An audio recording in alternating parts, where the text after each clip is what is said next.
thanks for joining. So this webinar is something that we think will be a really fun one to go through. It can kind of get into some technical territory. So we're trying to keep this simple, keep it actionable on how you as a marketer can start to leverage some first-party data.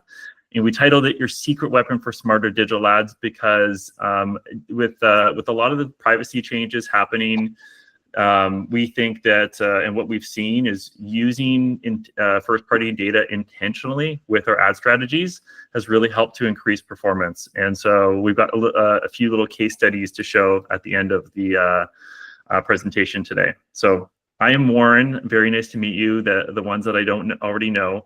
I'm one of the co-founders of Olametrics. I used to work for a company called Kintech as the director of marketing and events.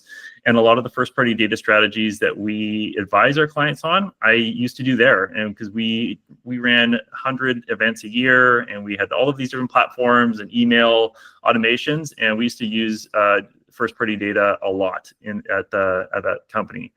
I'm also a lead instructor at BrainStation and Jelly Academy, and I speak a lot at webinars like Whistler Chamber, which Jackie has been kind enough to invite me to. And I'm joined by Pranav. I'll let him introduce himself. Hi, everyone. My name is Pranav. I'm based in Vancouver, and currently I'm working as Head of Performance Marketing at Olametrics. So helping clients from multiple industries to optimize their campaigns on different ad platforms. So I have experience working with Google Ads, social ads, and programmatics. So yeah, that's me. Pranav is also quite humble, but he's simply the best measurement specialist I've ever met in my career. So a lot of the things that we're talking about today is really like some of the cutting edge things that large organizations still haven't leveraged. Yeah, we're excited to kind of share it with you guys. So these workshops, we used to do these like monthly, and then we took a little break from them because they're a lot of work, but our commitment is to get back to doing these quarterly again, and just making sure that we're sharing what were the latest tools, strategies, techniques, in everything that's evolving with digital marketing. So we want these to be learning focused. We got live a group here so that we can interact, build our community, answer questions and whatnot. And I think it's a lot of fun for us to do as a team as well. We're gonna keep doing them. It's just probably gonna be on a quarterly basis. So we're gonna talk about data privacy changes and why you should care, understanding first-party data, how to prepare yourself for a cookieless world, which is the big doom and gloom in some of the marketing headlines. Some examples of how you can implement this stuff for yourself, and then some time for Q&A, and we got a free resource for you guys. So a lot of the things that we're going to talk about today will be maybe out of your realm of expertise. So Pranav is being kind enough to put together a little guide with a lot of walkthrough steps that we'll share at the end. So just to keep it really simple, in the chat, if you just put your first name, where you're from, so like your city, and what organization or company you're a part of, if I can make any of these examples relevant to you, that would be, I think, helpful. And because I know that whether you're maybe an e-commerce business or you're running events like Whistler Chamber, or you're doing lead generation, all of these tactics will be kind of unique to you, but we might be able to create some specific examples. So throw it in the chat, it's in the bottom right corner, and we'll continue. Jackie, Whistler Chamber, Sophia, Sonora Resort Hotel. Okay, yeah. Stefan, currently in the Netherlands, live in Brazil. So you're a digital nomad. You're just living the dream. Video marketing agency, and then Julie from Small Business BC. Okay, great. Hi, Julie. I also speak for Small Business BC. So great to see you. So data privacy changes. This is a little marketing joke, but is this the last time you're going to see this stock photo of cookies? Probably not, but this is seems to be the one that everyone wants to use in all of their ads and news headlines. Talking about how cookies are going away. So what are some of the changes that are happening? Well, Canada has announced new data privacy obligations. They're going to be coming to Canada that are similar to kind of what you see with GDPR and the European Union countries, where we're having to kind of ask people or measure our websites with consent mode and ask people to opt in to cookies. So it creates a little bit of a different website experience, and it means that certain website visitors won't be able to be tracked on your website. Apple also announced it's extending privacy leadership with new updates across its platforms. There is a GDPR for anyone that is unaware, means that cookie notices must change. And Google's also introducing a new data privacy technology for advertisers. So there's a lot of talk, a lot of panic about data privacy. And a lot of this kind of started, I would say, back in like 2021, maybe when Apple was the first one to announce the iOS 14 change and really made some serious changes for platforms like Facebook and Facebook advertisers. So it's been a steady trend ever since, and it's not really slowing down. So our landscape is changing. However, Google announced that they won't be sunsetting cookies like they originally planned to in July 2024. They kind of took a U-turn. They were saying this for years. Hey, we're sunsetting cookies. We're changing this tracking technology. And then I think they got cold feet. They decided to take a U-turn, and they're like, you know what? Our plans have changed. We're not going to sunset cookies. I think they predicted a 20% revenue loss for advertisers, even with their new privacy feature called the Privacy Sandbox. And then there was also significant pressure from industry regulators and stakeholders. So I think something like 92% of Google's revenue comes from its Google Ads product. So there was it was potentially catastrophic. So it just shows you that Google is scared that cookies are going away. What does that mean to advertisers that are using that platform?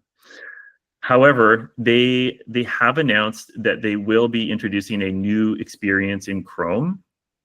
And so this experience will be focused on allowing users to make informed choices about their privacy and how their information gets shared, and that users can potentially opt out of all website tracking. So this is coming. It's something that they're testing right now in their privacy sandbox, and so it will still be coming. It's just that they've kind of delayed what they originally said they were going to do. So why should marketers care? Well, only 25 or 26% of users actually agreed to tracking in 2022 during that iOS 14 update. So I don't know if everyone remembers this, but you would have gotten some sort of message on your phone if you wanted to agree to be tracked or not. And so basically 3/4 of people said no. And that was a big shocker. They originally predicted kind of like the reverse of that. And so as a marketer, you're thinking, okay, well now I can't retarget people. I can't track them properly. How are we going to be able to guarantee the same ROI on our marketing campaigns? Well, and it's going to be a lot harder. So I would expect similar and lower opt-in rates with Google's new Chrome experience.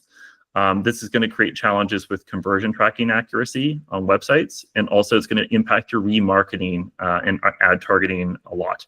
So if you can't basically tag someone with a cookie on the website when they leave, then all of a sudden you can't remarket to that audience.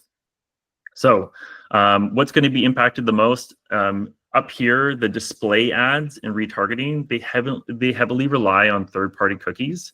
So things like programmatic platforms, programmatic display ads, and all of your retargeting on all platforms will be heavily impacted.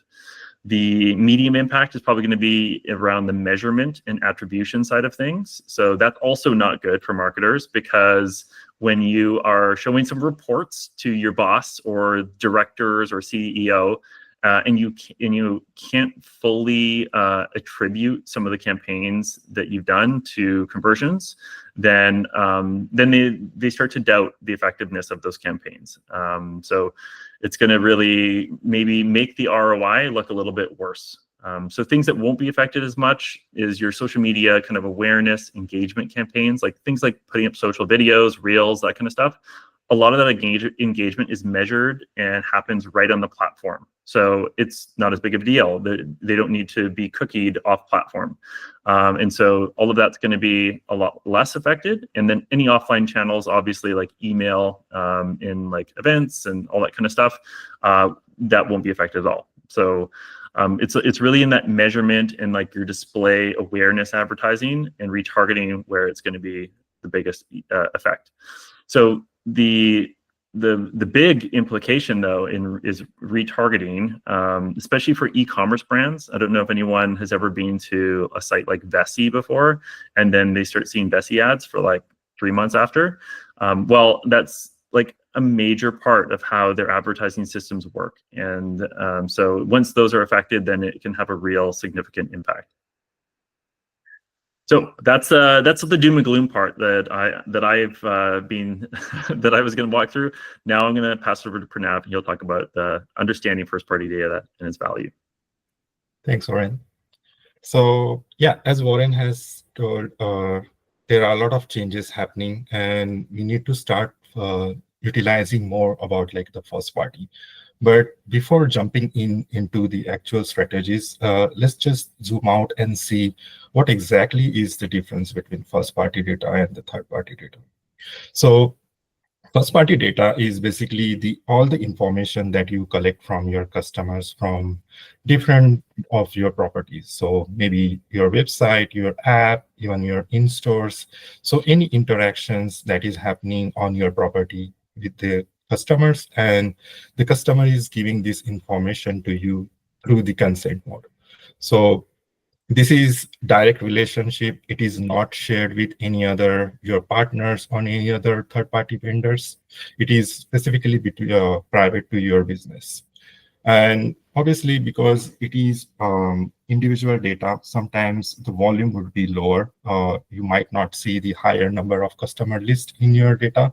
However, this data is more accurate because it is giving you some extra information about your each and every specific user. And it is consented, so we don't need to worry about like any privacy loss. Good example could be just think about like your conversation with your family or friends. You know the person, and when you talk with them, you trust them, or you know like that it is more personal and it is more accurate. So similarly, you can treat the first party data as your direct conversation with your customers. Some of the examples could be your purchase data, or like the email subscribers, or the people who have submitted the lead forms on your websites.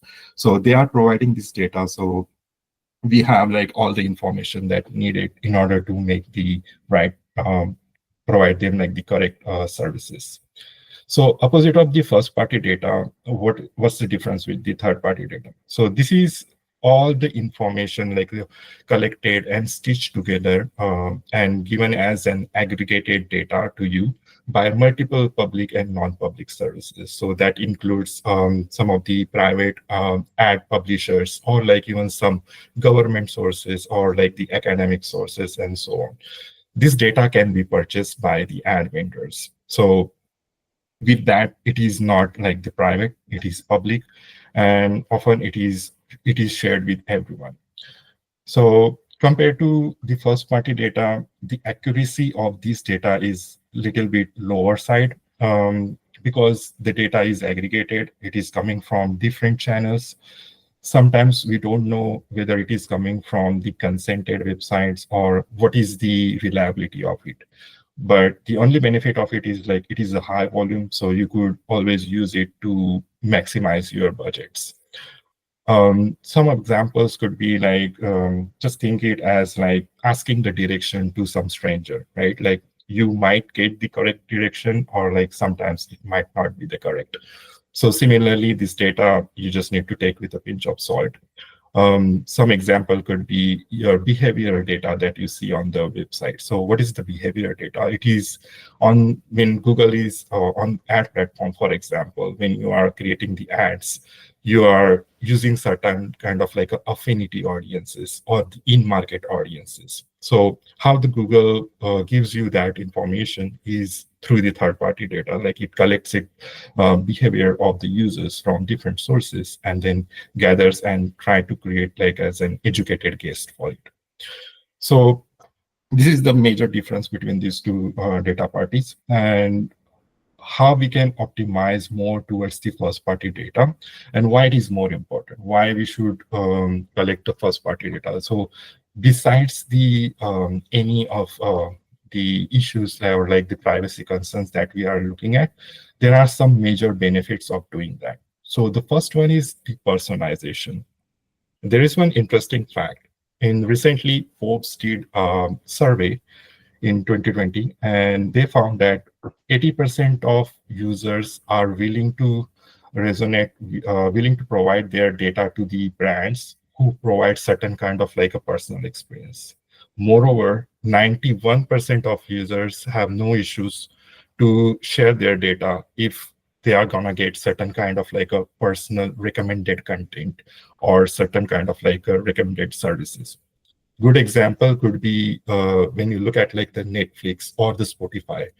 These two platforms have leveraged their personal data in order to create like the personal experience for their users. So everyone loves that, like when you get like your favorite show or like some nice music in your recommended feeds. So similarly, you could use these your first party data in order to create like a better personalization. So how we can do that? You can use these to create like the audience segments based on like their actions or what are the sales funnels they are at in your marketing. And accordingly, you can make your marketing campaigns to target them specifically with their needs. So some examples could be you just like could remind someone, hey, it's your birthday month. This is the gift for you. Or like, hey, you just have like added like these shoes in your add to cart and like there is a 50% discount on it. So when you create like those personalized marketing messages, it resonates directly with your clients or like your customers. Another is like the data compliance. So obviously currently the market is in the state of flux. There are a lot of changes happening. So with that changes, it is difficult to change completely your marketing strategy. However, if you are already well prepared and if you are already your marketing strategy revolves around the first party data, you don't need to worry about like these major changes. So data compliance is also one of the major benefit of collecting these. And the last and not the least is the better ad targeting. So as you're aware, we are moving towards now like this smart AI machine learning. So with that that being said, like whenever you are using the first party data, that data has the higher accuracy rate, so you can use this data in order to improve the machine learning of your ad platforms. So once you feed this data in your ad platforms for teaching about like your audiences, the Google or Meta or any ad platform that you are using, it starts to collect that signals and identify like a similar audiences that are resonate to your customers. So it is works very well to optimize your campaigns from the beginning. Next, yeah. Thanks, Pranav. I think one of the other things is maybe a benefit that a lot of marketers don't quite consider, but a lot of business owners might, is that it also makes your company more valuable. So if you are a company that has an email list of 200,000 versus a company that has an email list of 1,000, it's going to be much more valuable to sell or bring on partners or investors or anything along those lines. So making this as a part of the strategy from like day one or even from today, and then keep continuing to grow, will really help all of the future kind of cascading events of the business and also the future marketing teams as well. So how do you build it? That's the question. We know it's important. We know what it is.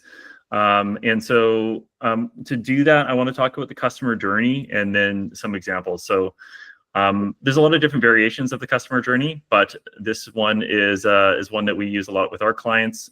So the first step is just someone becomes aware of you. They see an ad, they hear about you for the very first time. Then they start engaging with you. They visit your website, engage with you on social, maybe watch a video, maybe like a post.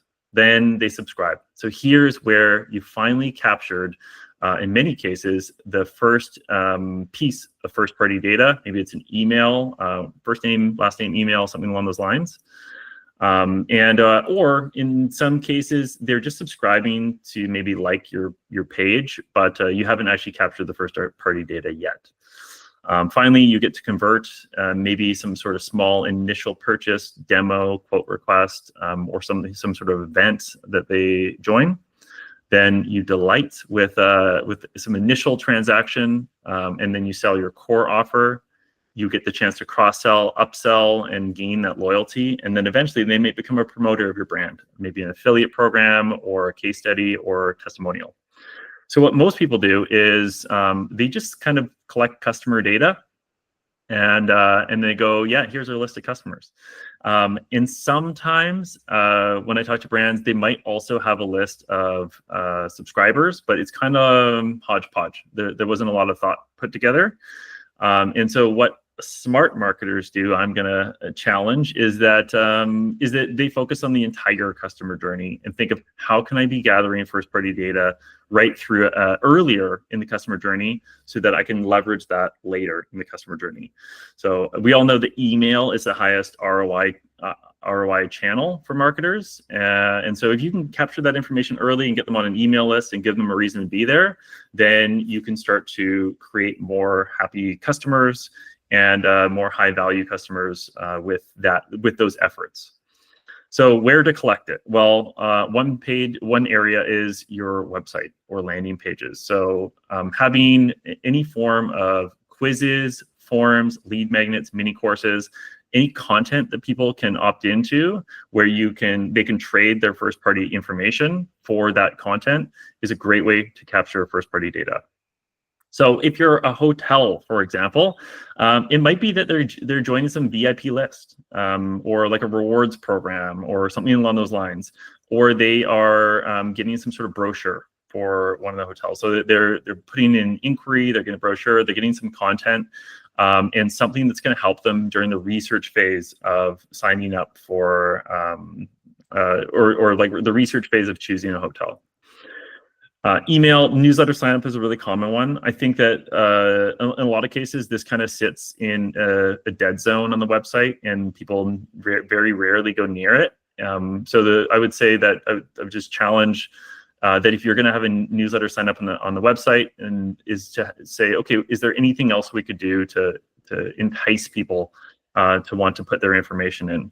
For example, on Olometrics, we did a quiz at the bottom in the pre-footer of our website on a digital strategy assessment. So people can come to the site and they can kind of diagnose and learn more about themselves and their digital strategy and get some tips. And instead of just having a newsletter sign up box there, which is what we used to have, and no one ever signed up for it. The next place is social media. So on social media, yes, you can do video ads, you can do carousels, images, but really effective ad types are lead generation ads and message ads. And so you can use these to gather first-party data from your audience and get them to opt into communication via email or some of the other platforms. A big one I used to do at Kintech was at every single event, we'd have some sort of iPad contest. And so you just have iPads with a form, a little form of information where they could opt in to win a free pair of shoes. And then we'd capture a bunch of email addresses and some more information on people. And then it would all flow back into our email automation software and try to get people into the Kintech Insider VIP list. And so you just getting creative with this and giving people a reason when they're engaging with you to opt in and give you their information. And that was really effective. It really helped because sometimes when you go to events and the CEO was paying for us to be at 99 events, so it was a lot. And and paying for people to work those events. And if we didn't have direct sales, we wanted to know, like, okay, what did we get from that event versus just this subjective, like, oh, it was good, we talked to a lot of people. It's like, we talked to a lot of people and we got like 400 email addresses. Okay, now we've got some metrics that that we can actually talk about and use to try to make sales with later. Apps, any place where people are logged in, like Pranav mentioned, Netflix or Spotify. If a person's logged in and then you're able to record and understand their behavior and offer a better personalized experience, these are a very important place to gather first-party data, not just of their information, but also the behavior of the audience. And then brick and mortar stores, big one, like loyalty programs, having some sort of reason for people to sign up. At Kintech, as an example, we made a complete switch of, it used to be that people, the staff would only work with people when you're fitting them with footwear. They wouldn't actually ask them to really be like a logged in customer and save that data. But then eventually they implemented this software program which would save any of the foot pain history that the person had, the shoe size, the brand, and then and save like some like notes on them. And so we started to build this database of people's preferences for shoes and like which the customers were really happy with, because they would come back and they'd be like, oh my God, they know what shoe I got last time and when I bought that and like how often I run and that kind of stuff. So it actually can be used to create a better experience for the end user, but also help the company. So then all of a sudden you build all of that database and information. So this is an example we did, very simple, with Capilano University. They had these PDFs on their website, and a lot of them. They were getting hundreds, thousands of clicks a month, and people would just click on and download program info, and we said, hey, why don't we just put this behind a little gate, a little email gate, and then we can then deliver that to them. And Pranav will share the increase in conversions that we got through just that one little tweak on the website. So I'll pass it back to you, Pranav. Thanks, Warren. So yeah, those are some great strategies Warren has shared. So how we can start it, like in order to optimize our campaigns and how to make them more smarter with first-party data. There are few steps that we need to take on each platform. So we have made them into like the 4 steps that you could always take on each platform. So what are those? So the first is the collect, which is about enabling your first-party data collection. So every ad platform or Google Analytics, they have their different ways of making sure that like you are following or acknowledging all their data policies and enabling their settings. So we will discuss that soon. Next is connect. So once you have acknowledged all these policies, you need to start linking your products, that is your data, into these platforms. So that is the connect. There are different ways again. You could do the CRM integrations, you could do the manual uploads. We will deep dive into it soon. Next is the build. So once you have connected your products into the ad platform, the third step is start building these audiences based on your first party data. So those would be your audiences later on, then you would use to optimize your campaigns. So these are the 4 steps, and we can see how this looks like on each platforms. So the first is the Google Analytics. In Google Analytics, when you want to collect the first party data, there are a few settings that you need to enable. This is everything we have mentioned in our guide that we will be sharing with you at the end.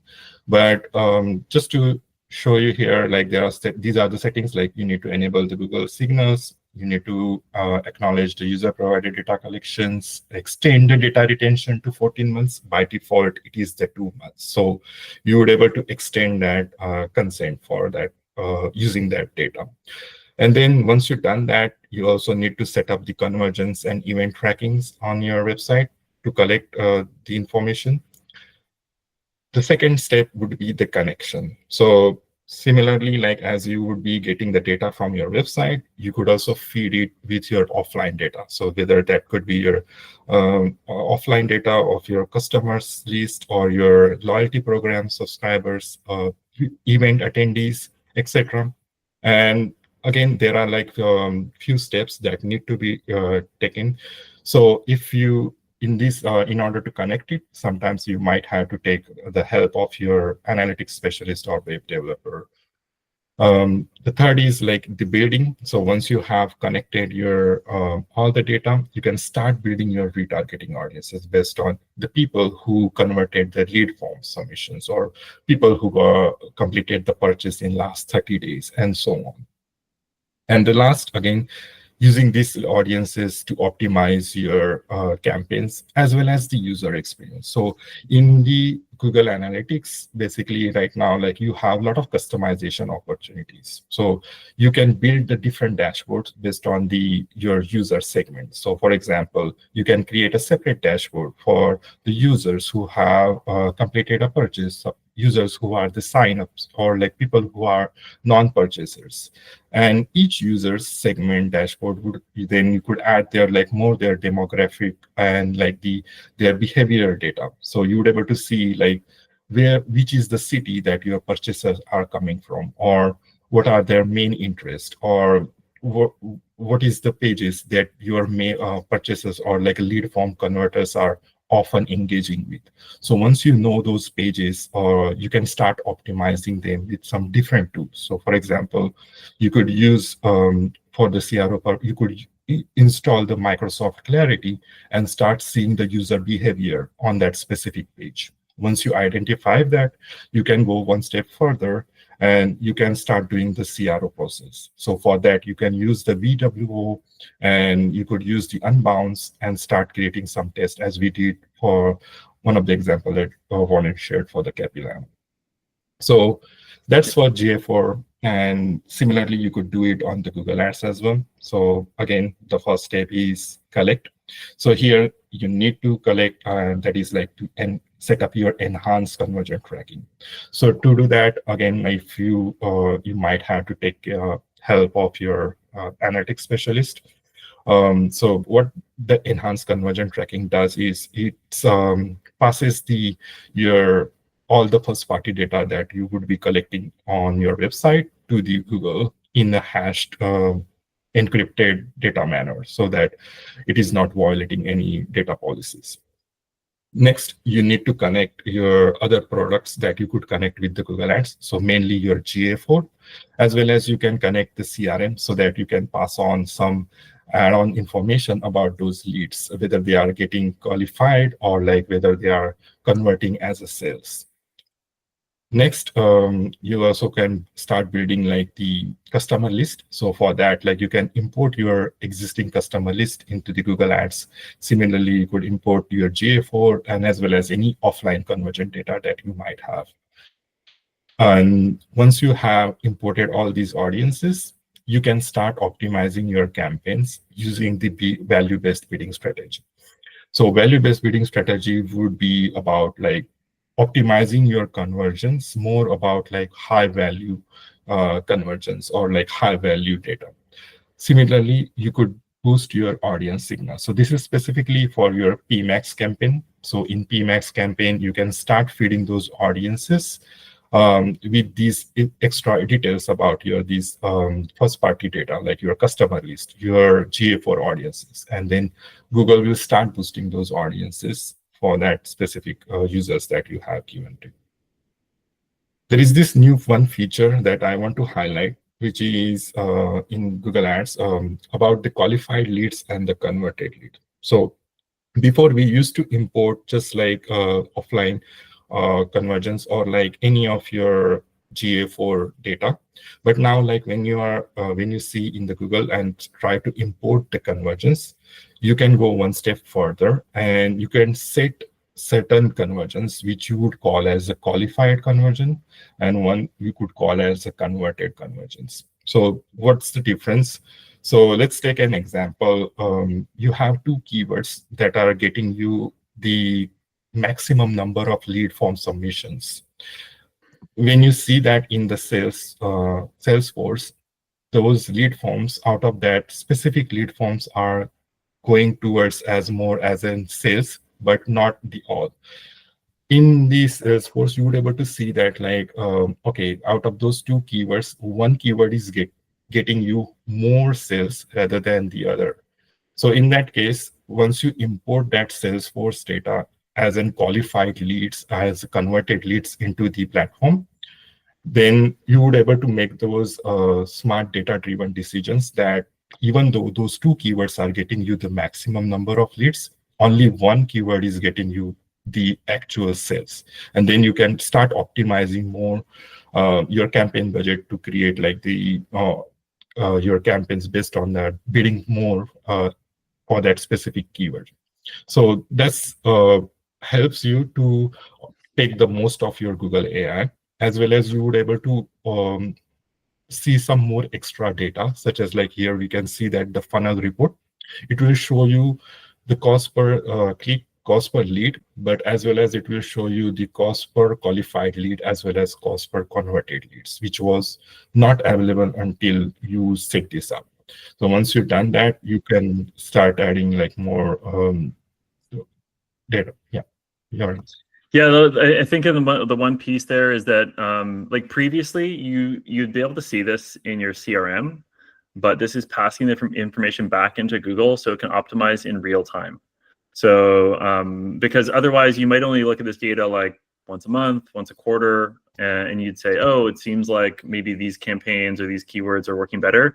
But now you can pass the information right back in and let Google make those changes. That's why we say smarter digital ads, like literally on the fly in real time. So they're going to know which keywords to put more budget towards and bid up or down based on the actual sales data that's coming through, which is new. It's a brand new feature and pretty cool to see. So yeah, so that's Google Ads. And similarly, like in Meta, again, you need to set up the conversion API. There are a lot of third-party softwares that you could use to set this up. Similarly, you would need to connect your CRMs and like all the customer list into the Meta platform. So usually we use the Zapier to do that, so that like every time whenever there is a new customer is added in a CRM, we can automatically adds into the platform as well, and that automation can be done using the Zapier. Another is once you added like all these your first party audiences, you can start building the lookalike audiences in your Meta platforms. It gives you the opportunity to create like a lookalike, which is ranging from 1 to 5%. Similarly, once you've done that, start testing and do a lot of A/B testing. We usually do lookalike audiences versus the interest-based audiences. So that is all these third-party segments that Meta provides. We compare that, how that performs against the lookalike audiences. Similarly, on LinkedIn, again, there is an option to set up the enhanced conversion. Compared to the other platforms, it is much easier. You just need to toggle on one setting. You can also connect all these first-party data here. Similar to Meta, we are also using the Zapier to do that. Then once you've done that, similar to the Meta, like how you can create like a lookalike audiences, in LinkedIn, you can create like a predictive audiences. Before they used to call it like a lookalike, but now they change it towards the predictive audiences. And similar to Meta, you can then start A/B testing this lookalike versus interest. There is also one good feature in the LinkedIn, which is called as audience insights. So once you build all these audiences, you would able to see there is an option called insights. If you click on it, you would able to see like how all the demographic details, behavioral details about that specific list that you have uploaded. So once you start seeing that, you can then create your prospecting audiences based on those results. And it will help you to basically build your audience persona even more accurately. Yeah. Yes, probably one of the coolest features about LinkedIn ads is those demographic insights. And you can even do it with the pixel, like the LinkedIn Insight tag that goes on your website. They just have a different name for everything, but it's all the same, really. The predictive audiences versus lookalike, et cetera, but just to see like who are my visitors, and you can start to see job titles, industries, age, like all the different demographic details that are in LinkedIn. So here are some interesting results that we found when we were testing with these first-party data on different clients. So one is first the Capilano. So that earlier example that we showed you doing the gated versus non-gated content. When we did that test, we saw almost 571% hike in their first-party data size. So before and after, there was a huge jump to collect that data, and client was very happy about that.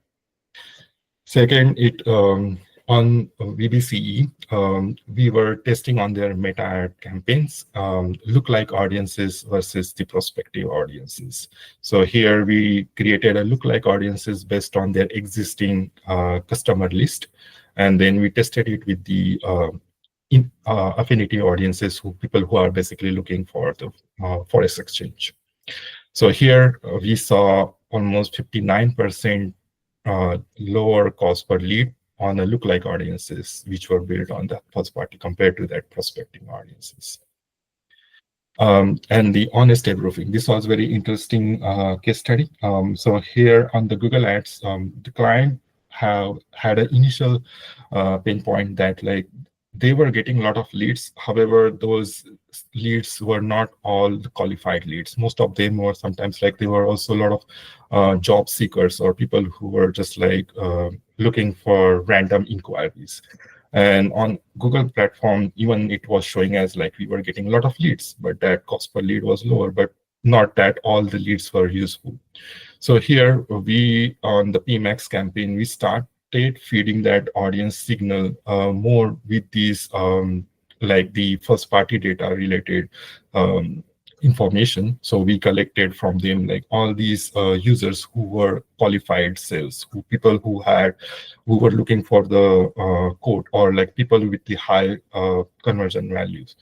So once we got that data, we feed it in with the PMAX signals, and within 2 months, we started seeing like the PMAX started optimizing more towards that similar audiences, and their lead to quote ratio improved to 88%. That is, all the leads that they received, almost 88% were people who were actually looking for the quotes.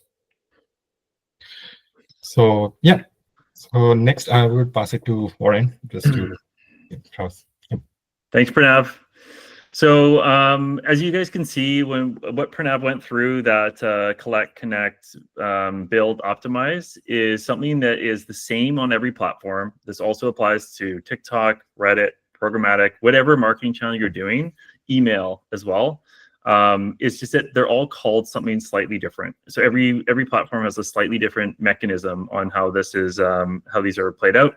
And so we wanted to kind of like bring it all together and show you those categories, because sometimes it's hard to understand the language. Every single platform has different names for everything because they all want to be unique and kind of brand it to their own. And it's really confusing because you don't know.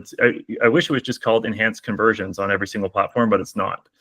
And so we've got a little guide. So where to start? I know that some of this stuff is technical and we've kind of kept it fairly high level here. So we did want to share this guide that Pranav has so graciously put together for us. It's there you go. Giovanna's sharing it right here.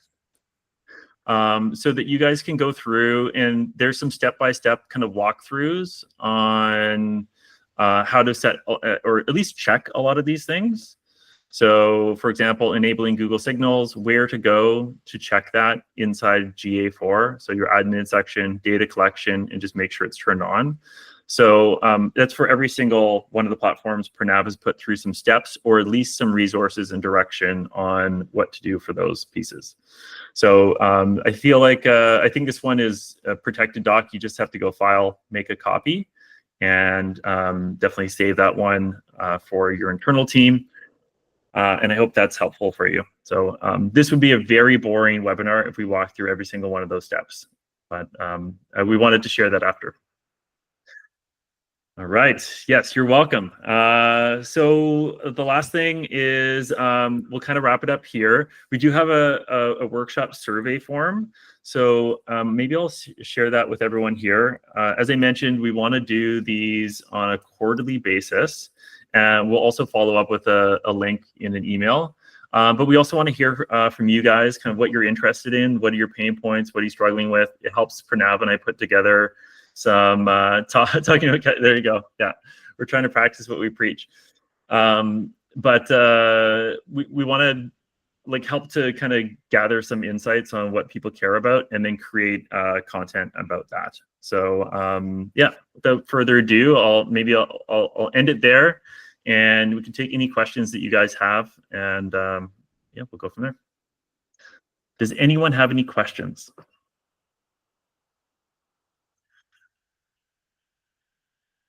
And athletes? I have one question. Yeah. Thanks, by the way. This is very, very helpful. I'm relatively new in the marketing space because I come from the video background. Yep. So we run a lot of video ads, and we do a lot of retargeting people that have engaged with the video ads we've shown before, but they might not have necessarily visited a website. Is that type of retargeting also going to be affected when it stays on the platform, if you will? Yeah, great question. And it actually comes back to this slide right here. So, and that will be low. It will be affected like not as much as the website visitors. So it's because the engagement's happening within the platform. And so it will, yeah, we will be sending, Mike, there's a link in the chat. There's a link to the guide there. But yeah, Stefan, that'll be less affected. So if someone like watches the video and you're retargeting to like the next video and some other action, those will be much easier for the platform to be able to track and serve it to them. Yeah. Got it. Yeah. And then we also do a lot of setup within Google Tag Manager, but I guess that would also, would that be considered cookie data that then will no longer be tracked? Okay. Yeah, so maybe Pranav can comment on that. Yeah. So for Google Tag Manager, it's basically like the implementation tool. So you can, unless it's not something data that is related outside of your first party pixel, it would not be affected. So for example, for all the ad platforms, whenever you are using the Google Tag Manager to do the conversion tracking, it will not be affected. It only will affect in terms of like the reporting side, which is you might have like the Google Tag Manager set for the lead form submission or like user who click on your video ad and then go on the website. It will work. However, when you would see the reports, sometimes that report would not give you the accurate results because how that cookies settings would be might have affected because of that. Yeah. So let's say someone they click through an ad, they go to your website, but they're opted out of cookies. Then Google might not be able to connect that attribution properly. Yeah. And so there'd be a loss of ROI reporting. It doesn't mean that the person didn't go there and the action took place, but there's going to be some data loss there. Yeah. Right. And so that's when you rely on that, form, whatever they might have. That's Exactly. Yeah. So it's kind of breaking it up. Yeah. And also like that's where I think using some of those tools like lead forms within the platform are helpful. But sometimes you want people to go to a landing page, right? Because you want, like, it's maybe you're selling something really expensive and they need to go there and they need to research it and spend 20 minutes like looking through different, if they're looking for a vacation home or a hotel room or something like that, they need to go to the website and spend some time.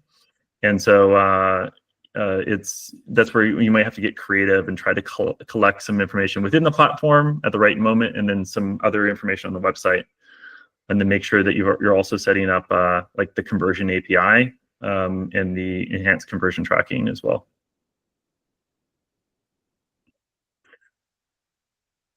Great questions. Any others? Okay, cool. Well, thanks for sticking with us, guys. I know that was like a little bit more, probably one of the more technical talks we've done. But I think that those ones are good. Pranav and I did a Google Analytics 4 introduction maybe about a year and a half ago, and a lot of people had a lot of questions about that too, because I think that they're the most confusing for marketers. We're not IT people. So I want to thank you guys all for joining, and if you fill out the survey, would definitely help us to put together the next webinar, probably looking at like early January 2025. Awesome. And if you have any questions or you need help with this stuff, please feel free to reach out to me. That's my email. If you guys don't, I'll have it. And yeah, looking forward to connecting.